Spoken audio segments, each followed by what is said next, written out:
안녕하세요. 당신 편한 대로 말 바꾸셔놓고 이제 와서 친정어머니 샘내는 시어머니 때문에 환장하겠는 30대 여성입니다. 이혼을 하기에는 어디 가서 말하기도 뭐할 만큼 유치한 것 같은데 또 한편으론 제가 받는 스트레스가 상당해서 하소연이라도 하러 왔어요. 남편과 저는 2년을 사귀고 결혼했는데 소개받았을 당시 남편은 공무원이었고 저는 직장을 다니는 회사원이었습니다. 소개를 해준 사람은 남편의 친구로 저와 친한 단짝 친구의 남자친구이기도 했지요. 그래서 딱히 내키는 자리는 아니었지만 거절할 수도 없었기에 한번 만나보게 된 거예요. 그런데 남편이랑 몇 번 대화를 나눠보니까 말이 너무 잘 통하는 게 시간이 어떻게 가는지도 모르겠더라고요. 그래서 한두 번 더 만나보다가 자연스레 연인 사이로 발전하게 되었습니다. 그리고 제 나이 31살이 되던 해 남편으로부터 프로포즈를 받았지요. 그런데 문제는 당시 남편은 직장 생활을 한 지 4년이 채 안 되었던 시기였어요. 그래서 월 수령액이 300도 채 되지 않았고 그렇다 보니 모아둔 돈도 많이 없더라고요. 제가 처음부터 남편 돈을 보고 결혼을 결심한 건 아니었지만 그런 사실을 알고 나니 황당하대요. 결혼 전에는 솔직히 대놓고 돈 이야기를 하기가 껄끄러워서 그냥 남편 하고 다니는 모습이라던가 씀씀이로 대충 짐작만 했었는데 그제서야 그러지 말 거라고 후회가 되더라니까요. 친정부모님이 결혼 허락을 해주실지도 걱정이었지요. 그런데 다행이라고 해야 할지 친정에서는 돈이야 있다가도 없는 거고 없다가도 있는 거다. 그리고 공무원이지 않냐며 앞으로 살아가면서 착실히 모으면 된다고 말씀해 주시대요. 그래서 시댁으로부터 3천 받고 신혼살림은 친정부모님이 소유하신 아파트에서 시작하는 걸로 얘기가 되었네요. 이후로 결혼한 지 1년 만에 저는 아이를 갖게 되었습니다. 원래는 직장에서 자리를 잡고 어느 정도 신혼도 즐기고 아이를 가질 생각이었거든요. 그런데 결혼 직후부터 어머님이 아이는 언제 가질 거냐며 하도 성하셨어요. 애만 낳으면 당신이 다 키워주겠다는 달콤한 제안도 하셨고요. 물론 어머님이 하시는 일도 있으시고 평소에 스스로 건강에 대해서 걱정도 많으신 분이라 처음부터 맡길 생각은 없었습니다. 그래도 아무튼 어머님이 어찌나 손주 타령을 하시는지 그리고 또 한편으론 부모가 젊어야 건강한 애를 낳을 수 있다는 소리도 들려오더라고요. 그래서 이런저런 이유로 처음 계획과는 달리 아이를 좀 일찍 갖게 되었네요. 문제는 제가 다니던 회사에 출산휴가나 육아휴직 같은 제도가 있기는 했지만 다 쓰는 사람이 전무후무했다는 거예요. 그렇다 보니 어찌나 눈치가 보이던지요. 게다가 제가 속한 부서의 여직원도 적어서 가뜩이나 승진에 있어 불리한 상황이었거든요. 그래서 임신 7개월 차까지는 평소처럼 출퇴근하며 직장 생활을 이어갔습니다. 사람들이 그러다 큰일 난다고 만류하는데도 버티고 다녔지요. 하지만 결국 퇴근 후 집에 오는 길에 현기증으로 쓰러지고 말았어요. 그때 더는 안 되겠다 싶어서 회사에 출산휴가를 냈습니다. 이후에는 육아휴직을 썼고요. 그런데 육아휴직을 쓴 지 3개월이 채 되지 않았을 무렵 회사 상사로부터 잘 쉬고 있냐? 회사는 바빠 죽겠다며 언제쯤 복귀할 수 있냐는 식의 연락을 두어 차례나 받았습니다. 상사는 별뜻 없이 한 말이라 했지만 주변 친구들은 그러다 너 복귀했는데 자리 없어져 있는 거 아니냐며 웃더라고요. 그리고 솔직히 저도 그런 상상을 안 해본 게 아니라서 한마디로 마음이 조급해졌어요. 그래서 남편에게 혹시 육아휴직 좀 쓰면 안 되냐고 물었더니 자기도 눈치가 보여서 어렵다는 거예요. 공무원이니까 저랑 좀 다를 줄 알았는데 거기도 거기대로 사정이 있더라고요. 그래서 어머님께 연락을 드렸어요. 그런데 전화로 여쭤봤는데 어머님이 생각해보고 말고도 없이 딱 잘라서 안 된다고 못 봐주신다고 하시는 거예요. 당시 신우가 출산을 코앞에 두고 있었는데 신우가 애를 낳으면 그 애를 봐주기로 하셨다면서요. 남편보다 2살 어린 신우는 속도 위반으로 결혼을 했는데 신우 남편 쪽에서 반대하는 결혼이었어서 그쪽에서는 아무런 도움도 받지 못하는 상황이었어요. 그 반대가 얼마나 심했냐면 결혼식장에 시아버지 되시는 분은 아예 오지를 않으셨으니 말다 했지요. 그리고 어머님 입장에서야 당신 딸이니 얼마나 안쓰럽고 그랬겠어요. 당연히 도와주고 싶으셨을 거예요. 그래서 애를 못 봐준다고 하시는 어머님을 원망하고 서운하고 그런 것도 없었습니다. 그런데 그 무렵 제 상황을 알게 되신 친정어머니가 그럼 당신이 봐주면 어떻겠냐고 하시대요. 솔직히 친정어머니한테 그런 부탁을 드리고 싶진 않았거든요. 어쩌다 공원에서 손자손녀한테 시달리는 어르신들을 보고 있으면 마음이 안 좋을 때가 한두 번이 아니었으니까요. 그런데 친정어머니는 요새 저희 딸이 그렇게 눈에 밟혔다면서 당신은 괜찮다고 사양말라 하시는 거예요. 그래서 결국 염치불구하고 친정어머니께 부탁을 드렸어요. 사실 당시 언론에서 시터들이 애기들 괴롭히고 그러는 뉴스도 많았거든요. 그래서 남에게 맡기는 건 정말 내키지가 않았기에 한편으론 차라리 잘 됐다 싶었습니다. 그리고 이미 친정어머니 아파트에서 얹혀 살고 있기도 했고 이제 몇 시간이건 간에 친정어머니가 아이도 봐주시게 되었으니 가만히 있으면 안 되겠더라고요. 그래서 남편과 상의 끝에 한 달에 150만 원씩 드리기로 했습니다. 원래는 사실 200만 원 정도를 생각했는데 오히려 친정어머니가 먼저 그렇게 다 당신 주고 나면 언제 돈 모아서 독립할 거냐고 한사코 안 받겠다 하셔서 150만 원으로 합의를 봤어요. 그나마도 그중 50만 원은 다시 외손녀인 저희 딸한테 먹을 거 사주시고 옷 사주시고 하는데 쓰셨지만요. 그런데 문제라고 해야 할지 친정어머니가 오셔서 애만 봐주고 가셨으면 좋겠는데 청소며 빨래며 뭐라도 하나 더 해주시려고 그러시더라고요. 냉장고가 비어있다 싶으면 밑반찬도 싹 만들어다 주시고 감사한 마음과 동시에 너무 죄송하대요. 그래서 저도 그때부터는 아침에 1시간이라도 더 일찍 일어나서 부지런 떨어가며 청소고 뭐고 웬만하면 집안일은 하나라도 더 해놓고 출근을 했어요. 제 입으로 말하긴 뭐하지만 친정어머니도 저도 서로를 많이 배려했다고 생각해요. 그래서 서로 싫은 소리 나오는 거 없었고 오히려 서로에게 정말 고마운 기억을 많이 만들게 되었지요. 그런데 이런 생활을 한 반년쯤 했을 무렵이었습니다. 그날은 어머님 생신이라서 저희 부부 신혼애 부부까지 시댁에 다 같이 모이게 되었는데요. 저희 부부나 신혼애나 어쨌든 친정어머니한테 애를 부탁하고 있는 입장이다 보니 이래저래 할이하기가 많더라고요. 그러다 남편이 먼저 그래서 우리는 장모님한테 한 달에 150씩 드리고 있다고 쓸데없는 소리를 하는 거예요. 솔직히 말이 좋아 150이지. 저는 제 나름대로 월세에 애 봐주는 비용에 이것저것 다 같이 뭉뚱그려 드리는 거라 어디 가서 말도 못하겠던데. 그런데 그 소리를 들은 어머님 얼굴이 뭐랄까 좀 이상해 보였어요. 언짢으신 것 같기도 했고요. 그런데 눈치 없는 남편은 그런 어머님 표정을 못 본 건지 신우더러 너는 엄마한테 얼마 주고 애를 맡기냐고 그러는 거예요.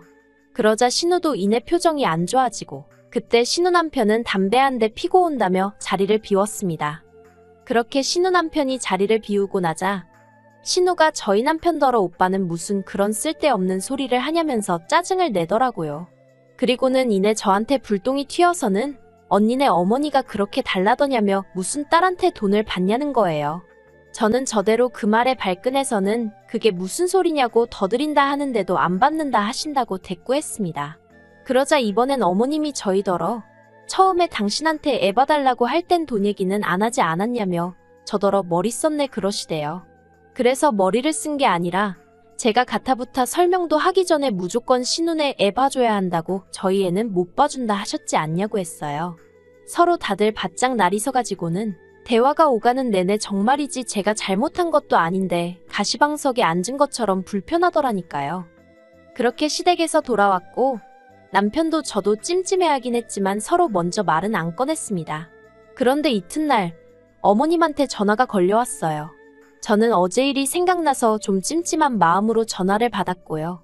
어머님은 대뜸 당신이 요새 손가락도 아프고 목도 아프고 그래도 공장 일을 할 때는 돈이라도 버니까 병원도 가고 했는데 요새는 신우애 봐주느라 공장도 못 나가서 돈은 돈대로 못 벌고 병원도 제때 못 간다며 하소연을 늘어놓으시대요.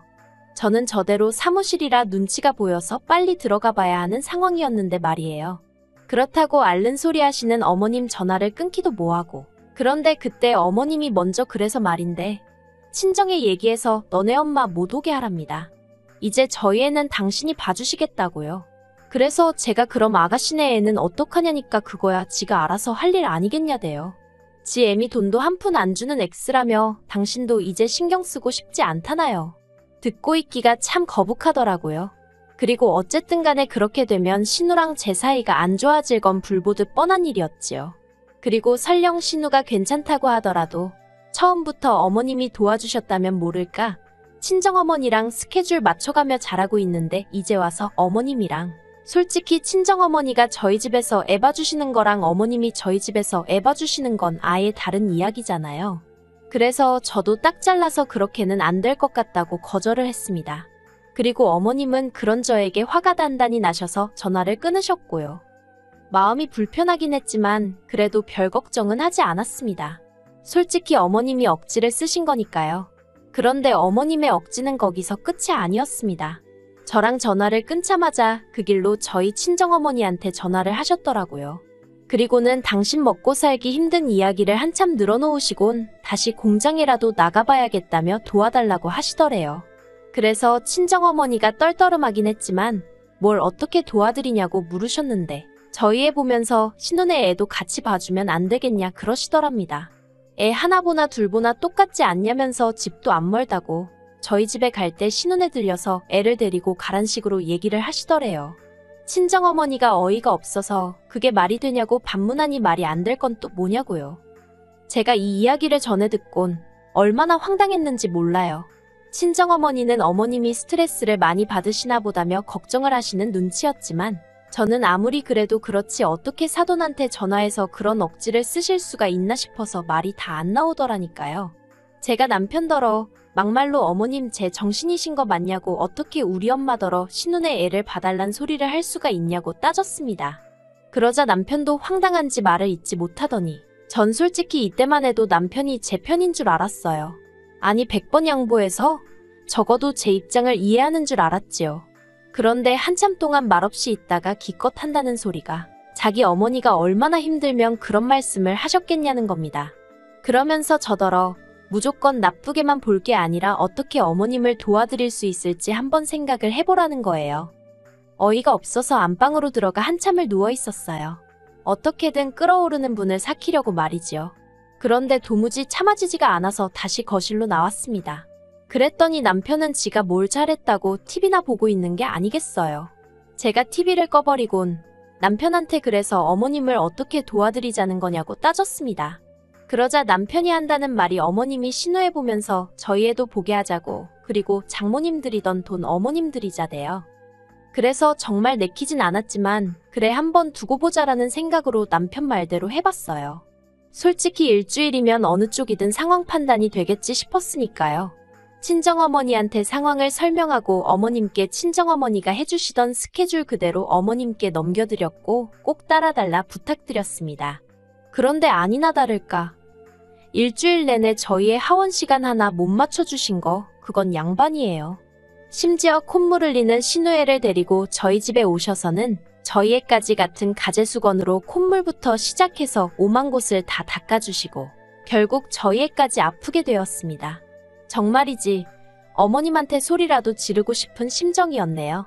그리고 하나를 보면 열을 안다고 남편도 그런 상황을 보더니 이건 아니다 싶었는지 그냥 원래대로 장모님께 부탁드리자면서 저한테 미안하다 하더라고요.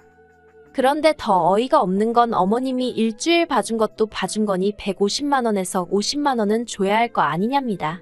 그러자 참다 못한 남편이 어머님더러 손주들 팔아서 장사하냐고 소리를 지르더라고요. 그뿐만이 아니에요. 신우는 신우대로 어머님한테 화가 나서는 악을 써댄 모양입니다. 모녀 사이에 무슨 막말이 오갔는지는 정확히 전해주는 사람이 없어서 모르겠지만 아무튼 지금 그래서 어머님하고 저희 남편 그리고 신우까지 전부 다 서로서로 안 보고 지내는 중이에요. 솔직히 아무리 부모 자식 사이라고 해도 세상 천지에 무조건적인 희생을 기대해서는 안 되는 것 같습니다. 그리고 가까운 사이일수록 말이고 행동이고 조심해야 할 필요도 있는 것 같고요. 어머님이 저희나 신우네 부부를 대하시는 태도나 신우가 어머님을 대하는 태도나 저로 하여금 여러 가지 생각을 하게 하대요. 한편 남편은 자기 식구들의 행동이 부끄러울 뿐이라며 저보기를 민망해 하더군요. 그래서 제가 남편더러 그러니까 당신부터라도 말 한마디라도 어머님께 상냥하게 해드리고 신우 앞에서 돈 얘기 같은 민감한 주제는 생각 좀 하고 말하라고 한마디 했어요. 물론 어머님도 저희나 신우한테 말 한마디라도 부드럽게 해주시면 더없이 좋겠지만 그걸 제가 어머님한테 이렇게 해주세요, 저렇게 해주세요 할 수 있는 것은 아니니 제가 마음을 접는 편이 낫겠지요. 아무튼 시댁 식구들 사이야 어쨌든 피를 나눈 한 가족이니 언젠가 풀어지긴 할 거 아니겠어요. 그러니 제가 유난스럽게 나서서 어머님과 신우 사이를 중재하고 그럴 생각은 추호도 없습니다. 그저 조용히 제 할 도리만 하면서 상황이 어떻게 돌아가는지 지켜보려고요.